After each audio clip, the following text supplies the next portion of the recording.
জানুৱাৰীত সোণাপুৰত অনুষ্ঠিত হ'ব মিছ গ্ৰেণ্ড ডিমৰীয়া 2025।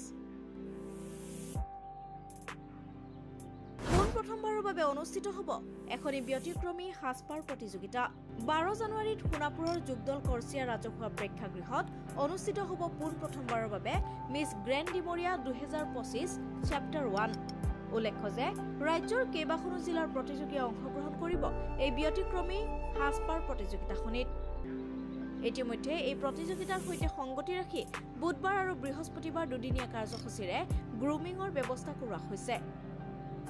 বিশেষকৈ ডিমৰীয়াত সৌন্দৰ্য চৰ্চা তথা সৌন্দৰ্য শিক্ষাৰ সৈতে আগ্ৰহীসকলক এখন মঞ্চ দিয়াৰ উদ্দেশ্য আগত ৰাখি প্ৰথমবাৰৰ বাবে অনুষ্ঠিত উক্ত মিছ গ্ৰেণ্ড ডিমৰীয়া 2025 শীৰ্ষক প্ৰতিযোগিতাখনিত ডিমৰীয়াৰ উদ্যমী যুৱক তথা প্ৰতিভাৱান নৃত্যশিল্পী জিতুল টুমুং আৰু সুৰজ ফাংছৰ দ্বৈত প্ৰচেষ্টাত অনুষ্ঠিত কৰা হৈছে।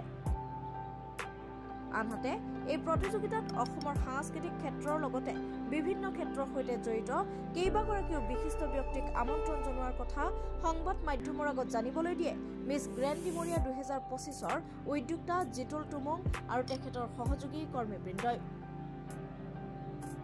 লগতে প্ৰথমবাৰৰ বাবে অনুষ্ঠিত হ'বলগীয়া এই প্ৰতিযোগিতাখনি সাফল্যমণ্ডিত কৰি তোলাৰ বাবে সমূহ ডিমৰীয়াবাসী ৰাইজৰ সহায় সহযোগিতা আৰু উপস্থিতি আন্তৰিকতাৰে কামনা কৰিছে উদ্যোক্তা মণ্ডলীয়ে।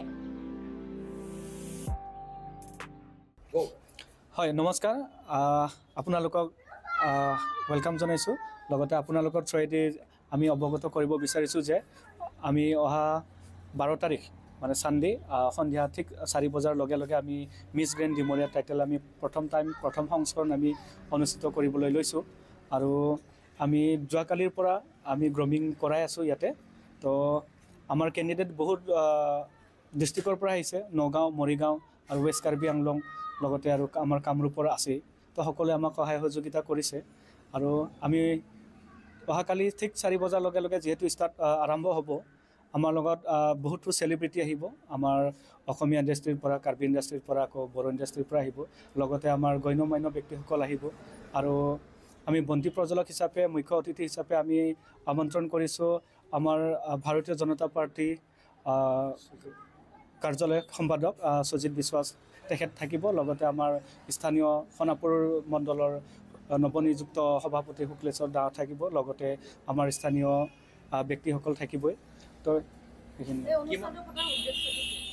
এই অনুষ্ঠানটো পতাৰ উদ্দেশ্যটো এইটোৱে হৈছে যে আমাৰ ডিমৰীয়াখনত বহুতো টেলেণ্ট ল'ৰা ছোৱালী আছে, কিন্তু এই টেলেণ্টবোৰ মানে আগুৱাই লৈ যাবৰ কাৰণে আমি কিবা এটা প্লেটফৰ্ম লাগে। সেই প্লেটফৰ্মটো যাতে আমি দিব পাৰোঁ, যাতে আমাৰ এই ডিমৰীয়াৰ স্থানীয় যিখিনি টেলেণ্ট ল'ৰা ছোৱালী সেইখিনিক যাতে আমি আগুৱাই লৈ যাব পাৰোঁ, সেইটোৰে উদ্দেশ্য যাতে আমি কিবা এখোজ আগবঢ়াই নিব পাৰোঁ।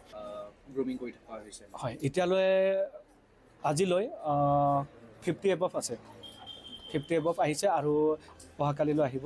হয়, বহুতখিনি প্ৰতিযোগী আহিছে। বৰ্তমান বহুত দূৰ দূৰণিৰ পৰা আহিছে, কাৰ্বি আংলঙৰ পৰা আহিছে, আপোনাৰ গুৱাহাটীৰ পৰা আহিছে। আমাৰ ইয়াত ডিমৰীয়া সোণাপুৰ অঞ্চলৰ মানে বহুতো গাঁওবিলাকৰ পৰা আহিছে।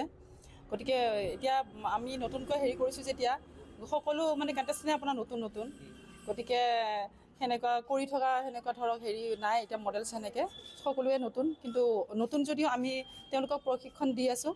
অতি সুন্দৰভাৱে তেওঁলোকে কৰি আছে এতিয়া বৰ্তমান। এতিয়া চাওঁ কি হয়। হয়, আমি মানে বিচাৰিছোঁ আমাৰ ডিমৰীয়া উঠি অহা ল'ৰা ছোৱালীখিনি, যিখিনি আমাৰ নতুন উঠি অহা ল'ৰা ছোৱালী, তেওঁলোকে যাতে মানে এইটো প্লেটফৰ্মৰ দ্বাৰা তেওঁলোকে লাজ ভয় আঁতৰাই আমি মানে আগুৱাই লৈ যাব বিচাৰিছোঁ তেওঁলোকক, যাতে তেওঁলোকে আগুৱাই যায়। ইয়াৰ পিছত তেওঁলোকে ডাঙৰ যাতে যিবোৰ আপোনাৰ শ্ব'বোৰ আছে, ফেশ্বন শ্ব'বোৰ আছে, যাতে তাতো তেওঁলোকে পাৰ্টিচিপেট কৰিবলৈ পাৰে। গতিকে আমি লাজ ভয় আঁতৰাই তেওঁলোকক আগুৱাই লৈ যোৱাটো আমি চেষ্টা কৰিছোঁ। চাওঁ কিমান দূৰলৈ সক্ষম হওঁ। তাৰ মাজতে আমি কিছুমান ট্ৰেডিশ্যনেল দেখুৱাব বিচাৰিছোঁ। আমাৰ যিটো জনজাতিৰ কিছুমান ৰীতি নীতি আছে আমাৰ, সেইবোৰ দেখুৱাবলৈ চেষ্টা কৰিম আমি। ট্ৰেডিশ্যনেলখিনি সাজপাৰৰ পৰা আপোনাৰ কিছুমান ৰীতি নীতি, কেনেকুৱা ধৰণৰ আমাৰ কাৰ্বিবোৰ হওক বা বড়ো তিৱাবোৰ, আমি সকলোৱে কেনেকুৱা আমি কৰোঁ, সেইবোৰ দেখুৱাবলৈ চেষ্টা কৰিম। আৰু ৱেষ্টাৰ্ণ নাউনো হ'ব তাতে। গতিকে চাওঁ তেওঁলোক কিমানখিনি দেখুৱাব পাৰোঁ ৰাইজক। হয়,